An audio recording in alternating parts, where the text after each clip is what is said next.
Welcome to the Chelsea Fans Channel. The games are coming thick and fast now, aren't they? We've just knocked the champions out of the League Cup, and now we're going to Arsenal. Jack, doesn't get much bigger, does it? Arsenal away, 5:30.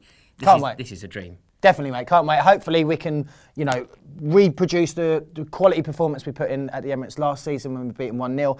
And like you say, I think it's a must-win game already at this stage of the season. So Chelsea have definitely had it over Arsenal of late, haven't they? I think since 2004, since Mourinho's first tenure at the club, they've only beaten us 5 times. Is that all? 5? That's all it is, yeah, 5. And even in our darkest season of last year, we still managed to do the double over Arsenal. We did. So do you feel like that's a Chelsea thing, or do you think that, is Antonio Conte going to come in and continue in that form? I think so. I think Arsenal, it's in their DNA to be scared of us. Yeah. I think every time... Which is a complete role reversal, isn't it? From when we were kids. When we were kids. Remember the Carnu hat-trick? Oh, there's loads. Carnu, Silvinho, Nigel Winterburn. There's loads, isn't there?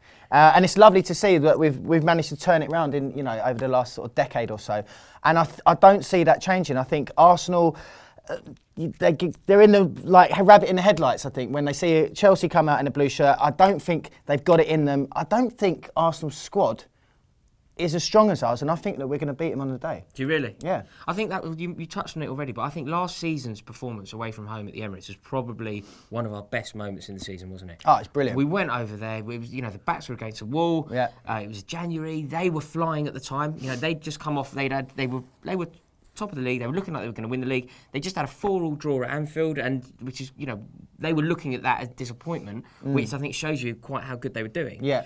And they came to the Emirates and they expected to win that game. Yeah. Cesc Fabregas had the game of his life, and Diego Costa was running ragged again. Yeah. More of the same. Definitely. I would love to see Cesc Fabregas get a starting berth on Saturday. I don't know whether it will happen, but I think, especially off the back of the Leicester performance, I think Fabregas could potentially go into this with a bit of momentum, and he's playing against his old club. It's going to mean that extra little something to him, and I really, really, really want him to be given a go. Well, do you think he will? Deserves it. I really hope so. I actually don't think he will, because Conte is a man of system. He's a man who loves a system, and I think he's a man who respects what Nemanja Matic brings to the side. If we lose Matic, regardless of his performances, if you take him out of that midfield, it's a very lightweight midfield, and I don't think that's something that he would want to experiment with. But I hope it is. Yeah. I think that Fabregas has done enough to deserve a place in the starting lineup. I think he's behaved admirably. When some players get dropped, they behave terribly. When some players are in the starting lineup, like Thibaut Courtois, they behave despicably. Yeah. But other players, they earn their stripes, don't they? And I think that Fabregas absolutely deserves to start. Definitely. Whether he will or not.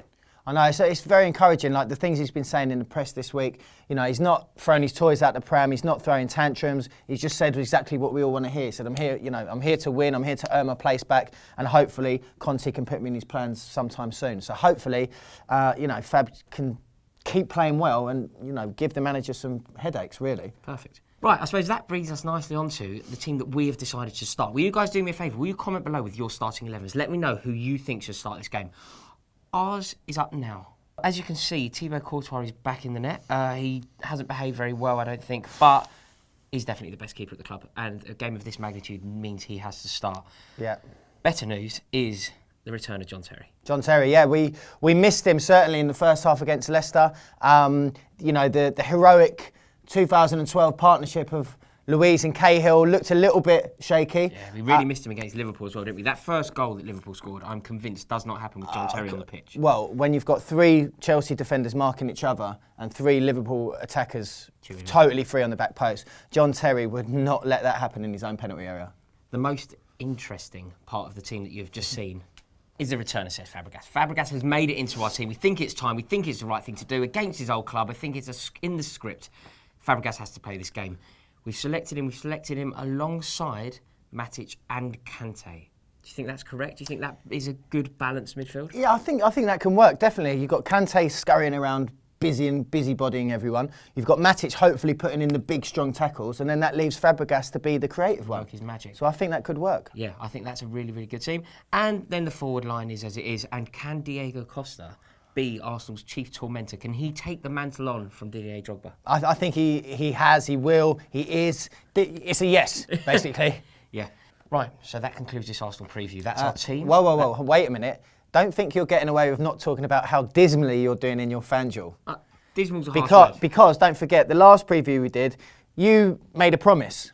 For anyone out there, any of our subscribers who have gone onto FanDuel, have deposited some money and have put a team in, you said if any of them come higher than you in the, I think it was the fan favourite contest, that you would give them a T-shirt. I said I'd give you an Antonio Conte T-shirt, and I'm a man of my word, if nothing else. Which I have somewhere. And at least one of you has finished above me. I had a bit of an exchange with somebody on Twitter. If you would like to get in... that's Dan Petrescu. Oh, that's mine. You're not giving that to anyone. That's my hero. But there are Antonio Conte T-shirts. And I think somebody has already contacted me on Twitter to prove that they finished above me. Yep. Get in touch again. I need your address and I will send you a T-shirt. Anybody else who has finished above me, I've seen a few names. That if you are one of those people, get in touch and I will send you a T-shirt. But it won't be happening this week. I've adopted the Antonio Conte model of management. What's that? That is where I remain true to my word and true to my team. I haven't really stick to the losing formula. It wasn't losing is a very harsh word. It wasn't losing. It just wasn't winning. But I think it will come good. The team that I selected last week is a team that I'm going to stick with this week. I think it's good enough. I think it's strong enough, and I think it will send me to the top of the TFR leaderboard.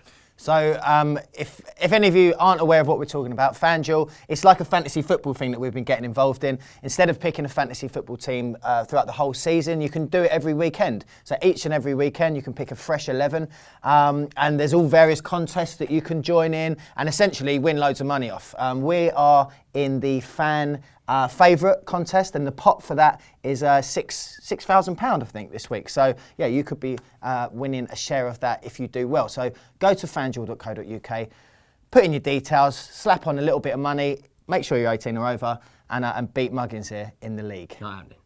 Do you think Fabregas should play against Arsenal? Definitely, no question about it.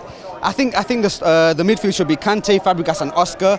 That way we've got creativity and also it will be solid defensively with Kante. Obviously we all know how good Kante is.